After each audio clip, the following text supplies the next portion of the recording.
And as we Alright, let's talk about dermatomes and cutaneous fields. And as we do, we'll answer the following questions. What is a nerve plexus, and how are dermatomes and cutaneous fields different? So let's get started with this image of the innervation of the thoracic wall. The main thing I want you to notice here is that there's one nerve from each spinal cord segment. This segmental innervation is responsible for the innervation of the majority of the torso. Innervation of the limbs is slightly different. Looking at the nerves of the upper limb, we can see there are 5 spinal nerves from the 5 spinal cord levels of C5 through T1. But then as we follow those nerves out from the spinal cord, we can see that they connect with each other and form a network. When nerves form a network like this, it's called a plexus, and this particular plexus for the upper limb is called the brachial plexus. And that brings us to the 2 different general sensory patterns of dermatomes and cutaneous fields. A dermatome is an area of skin innervated by neurons from a single spinal cord level. Looking at the upper limb, you can see if the C5 spinal nerve was injured, a person would have difficulty with sensory to the skin on their lateral upper limb. One thing about dermatomes is that each textbook has their own slightly different map. If we compare the complete anatomy map with the Moore's map, we can see a few subtle differences.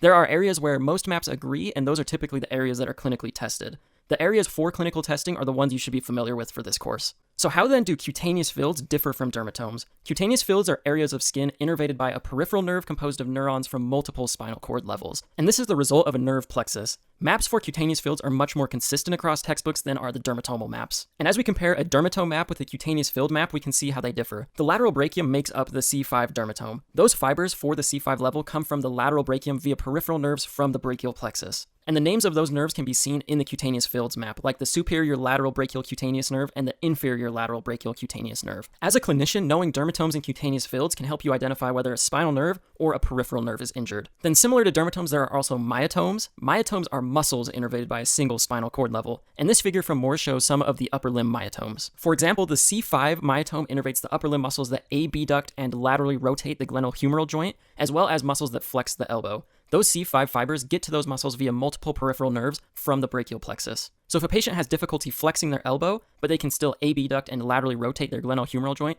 then they probably have a peripheral nerve injury and not an injury to C5. And that is it for this video, so let's do a quick recap. We learned that dermatomes are areas of skin innervated by a single spinal cord level, and cutaneous fields are areas of skin innervated by peripheral nerves that are a result of a plexus. Then similar to dermatomes, myotomes are muscles that are innervated by a single spinal cord level. And that is it for our recap of cutaneous fields, dermatomes, and myotomes.